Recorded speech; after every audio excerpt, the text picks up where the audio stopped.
नमस्कार दोस्तों, मैं हूं आपका एडवोकेट जतिन गहलोत और आपका स्वागत है मेरे चैनल कंप्लेंट्स क्लब पे। तो आज हम बात करेंगे दो चीज़ों के ऊपर। पहली चीज़, अगर आपने किसी को कैश दिया है तो आप उससे कैसे वापस ले सकते हैं। दूसरा, अगर आपने किसी को अकाउंट ट्रांसफ़र, बैंक ट्रांसफ़र या आपने किसी को चेक दिया है तो आप उससे पैसा वापस कैसे ले सकते हैं। तो पहले हम बात करेंगे, जो हमारा पहला विषय रहेगा, कि अगर आपने किसी को कैश दिया है तो क्या आप लायबल हो पैसा वापस मांगने के, और कोर्ट की प्रक्रिया के थ्रू आप पैसा वापस ले सकते हो उनसे।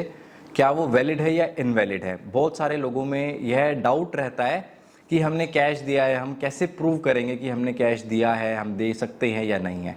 तो उसके लिए पहले जो एक नॉर्मल चीज़ होती है वो ये होती है कि आपकी जो इनकम है वो कितनी आपकी इनकम है, और उस इनकम के अगेंस्ट में आप कितना कैश यूज़ कर सकते हैं और आप कितना कैश किसी को आगे दे सकते हैं।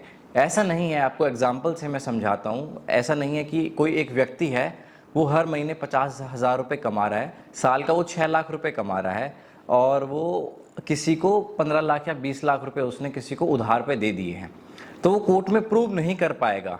कैसे प्रूव करेगा कि भाई मैं कमाता सिर्फ 50,000 रुपये महीने का, मेरा घर का भी खर्चा है, बाकी और भी मेरे एक्सपेंसेस है, और फिर मैंने इतना कैसा पैसा बचा लिया कि मैंने किसी को 15 या 20 लाख रुपए किसी को कैश में उधार पे भी दे दिए।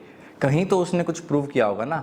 अगर किसी की अच्छी इनकम है, जो कि आईटीआर भरते हैं और अच्छी स्ट्रॉन्ग आईटीआर है, तो आप कैश भी दिखा सकते हैं कि हमने किसी की रिक्वायरमेंट थी, हमने किसी को कैश दे दिया। तो ये चीज़ है, अगर कोई ऐसा इंसान करता है, आईटीआर अच्छे से भरता है, उसकी इतनी अच्छी इनकम है कि वो कैश दिखा सकता है, तो वो ऑब्वियसली है, वो कोर्ट भी जाके और वो प्रूव कर सकता है कि मैंने उसको कैश दिया था। बाकी इसके साथ में और भी डॉक्यूमेंट्स या एविडेंस होने चाहिए प्रूव करने के लिए, जो आपके सपोर्ट में हो कि आपने किसी व्यक्ति को कैश दिया था। वो आपकी व्हाट्सएप की चैट हो सकती है, वो आपका कोई एग्रीमेंट होगा, या कोई ऐसा डॉक्यूमेंटेशन हो सकता होगा जो दोनों ने मिलकर साइन किया था कि हम इतने पैसे की हम ट्रांजैक्शन कर रहे हैं, ब्याज पे लिया है कि बिना ब्याज के लिया है, कितने समय में वापस करेंगे, कितने ब्याज पे देंगे, या वो एक फ्रेंडली लोन है कि जितना पैसा लिया है कुछ समय बाद उतना ही पैसा वापस कर देंगे। एक चीज़ तो होती है ये। दूसरी चीज़ ये होती है कि भाई कि आपने किसी को ऑनलाइन ट्रांसफ़र किया है, लोन दिया है, फ्रेंडली लोन दिया है, या आपने किसी को बैंक ट्रांसफ़र किया है, किसी को आपने चेक दिया है।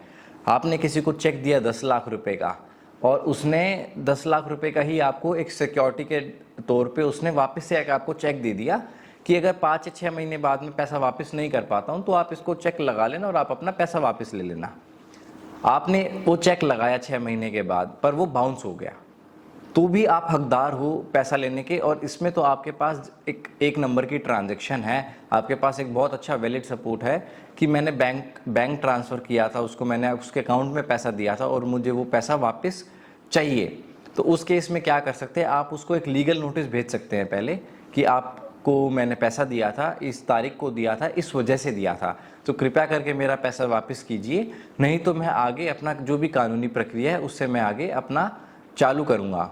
मैं जो भी आपका कोर्ट लगता है, कोर्ट कचहरी जो भी आपके नज़दीकी लगता है, उसमें आप जा सकते हैं और अपना कोर्ट का प्रोसेस आप स्टार्ट कर सकते हैं। बाकी अधिक कोई आपको इससे रिलेटेड आपको कोई जानकारी चाहिए तो डिस्क्रिप्शन बॉक्स में मैं अपना ऑफिस का एड्रेस और अपनी कॉन्टैक्ट डिटेल्स डाल देता हूं। उसमें आप हमारे ऑफिस में कभी भी आ सकते हैं या बात कर सकते हैं दिए गए नंबर पे, और कोई भी आपको कानूनी सलाह चाहिए तो आप ले सकते हैं।